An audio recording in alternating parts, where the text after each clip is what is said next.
சபரி துர்க்கை.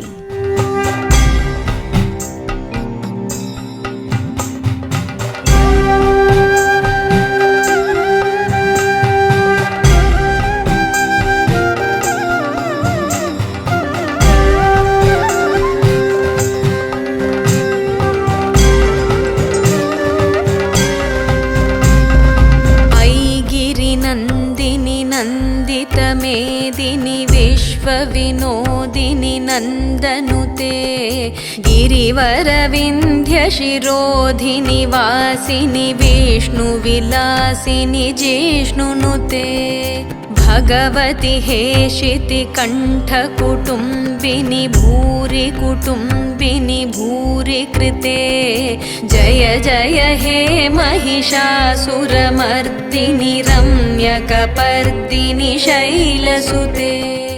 துர்க்கை என்ற சொல்லுக்கு துயரங்களை துடைப்பவள் என்று பொருள். பக்தர்களின் துன்பத்தை போக்குவதற்காக திருமால் தச அவதாரங்களை எடுத்தது போல அம்பிகையும் நவ துர்க்கையாக அவதாரம் எடுத்துள்ளதாக புராணங்கள் கூறுகின்றன.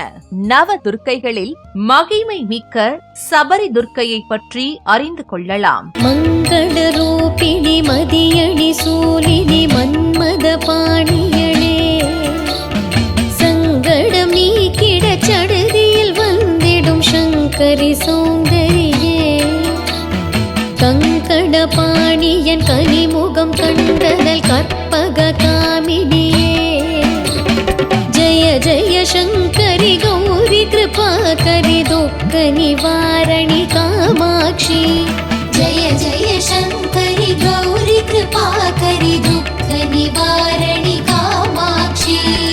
ஓம் சக்தி ஓம் சக்தி ஓம் சக்தி ஓம் ஓம் சக்தி ஓம் சக்தி ஓம் சக்தி ஓம் ஓம் சக்தி ஓம் சக்தி ஓம் சக்தி ஓம் ஓம் சக்தி ஓம் சக்தி. தேவியின் அற்புத வடிவங்களில் மிகச் சிறப்பான வடிவம் சபரி துர்க்கை எனும் வேடுவச்சி வடிவமாகும். மகாபாரத போரில் கௌரவர்களை வெற்றி கொள்ள சிவபெருமானிடமிருந்து பாசுபதாஸ்திரத்தை பெறுவதற்காக அர்ஜுனன் மிக கடுமையாக தவமிருந்தார். அர்ஜுனனின் தவத்தை மெச்சிய சிவபெருமான் பாசுபதாஸ்திரத்தை வழங்குவதற்கு முன்பு அர்ஜுனனின் வீரத்தை சோதிக்க முடிவெடுத்தார். இந்நிலையில் மோகன் என்னும் அசுரன் பன்றியின் தோற்றத்தில் அர்ஜுனனின் தவத்தை கலைக்க முற்பட்டான். வேடுவ வடிவத்தில் வந்த சிவபெருமான் பன்றி வடிவிலிருந்த மோகன் மீது அம்பு எய்தினார். அதே சமயம் தவம் கலைந்த அர்ஜுனனும் பன்றியின் மீது அம்பை எய்தினான். இருவருடைய அம்புகளும் ஒரே நேரத்தில் பன்றியின் மீது பாய்ந்தன.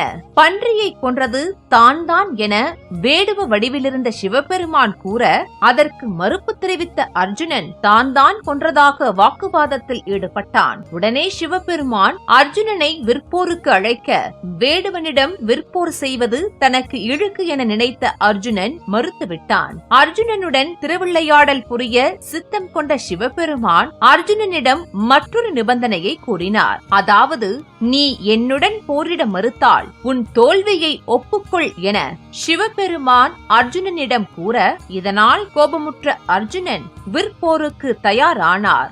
இதனையெல்லாம் கவனித்துக் கொண்டிருந்த அம்பிகை சிவபெருமானுடன் போர் புரிந்தால் அர்ஜுனனால் தாங்க இயலாதென எண்ணிய அம்பாள் அர்ஜுனனை காக்க வேண்டி வேடுவச்சி வடிவம் தாங்கி கைகளில் வில்லம்பு கொண்டு சபரி துர்க்கையாக தோன்றி அங்கு வந்து சேர்ந்தாள். தனது முழு பலத்தை பயன்படுத்தி சிவபெருமானுடன் போரிட்டாலும் அர்ஜுனனால் தாக்குப்பிடிக்க முடியவில்லை. ஒரு வேடுவனிடமே தன்னால் வெற்றி பெற முடியவில்லையே, எப்படி கௌரவர்களை போரில் வெற்றி கொள்ளப் போகிறோம் என கலங்கிய அர்ஜுனன் வேடுவ வடிவிலிருந்த சிவபெருமானிடம் தனது தோல்வியை ஒப்புக்கொண்டான். அர்ஜுனனுக்கு தனது வில்வித்தை மீதிருந்த கர்வத்தை அளித்த சிவபெருமான் தன் சுய தோற்றத்தை அர்ஜுனனுக்கு காட்டி பாசுபதாஸ்திரத்தை தந்தருளினார். அர்ஜுனனை காக்க அம்பிகை சபரி துர்க்கையாக வந்ததை முன்னரே அறிந்த சிவபெருமான் அர்ஜுனன் உடனான திருவிளையாடலை முடித்துக் கொண்டார்.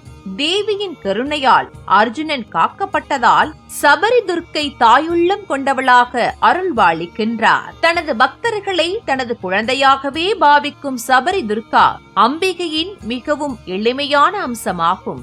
அம்மா என நினைத்தாலே போதும், எத்தனை இடர்கள் வரினும் அவற்றையெல்லாம் தனது சக்தியால் தடுத்து நல்வழி காட்டிடுவாள் சபரி துர்கா என்கின்றன வேதங்கள்.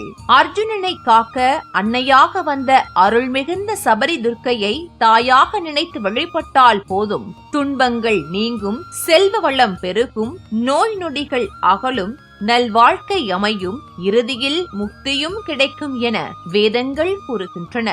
மேலும் துயர் வரும் காலங்களில் துவண்டு விடாமல், முயற்சியை கைவிடாமல் மனதில் உறுதியோடு போராடும் குழந்தையைத்தான் அம்பிகைக்கு மிகவும் பிடிக்கும்.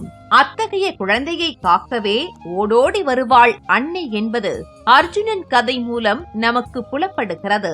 அர்ஜுனனுக்காக மட்டும் அன்னை சபரி துர்க்கை வடிவம் தாங்கவில்லை, நம் அனைவருக்கும் அருள் புரியவே அம்பிகை சபரி துர்க்கையாக வந்தாள். எனவே இன்னல் தோன்றும் காலங்களில் உள்ளத்தில் சபரி துர்க்கையை வெளிப்பட்டு வணங்கினால் நடப்பதெல்லாம் நன்மையாகவே முடியும் என்பது சாஸ்திரங்கள் கூறும் சத்தியமான உண்மையாகும். சபரி துர்க்கை அன்னையை வாழ்த்தி வழிபடுவோம், சகல ஐஸ்வர்யங்களையும் பெற்று வாழ்ந்திடுவோம். மங்கள ரூபிணி மதியணி சூலினி மன்மத பாணியளே, சங்கடம் நீக்கிட சடுதியில் வந்திடும் சங்கரி சௌந்தரியே, கங்கட பாணியன் கனிமுகம் கண்டனல் கற்பக காமினியே, जय जय शंकरि गौरी कृपा करि दुःख निवारणि कामाक्षी जय जय சபரி துர்க்கை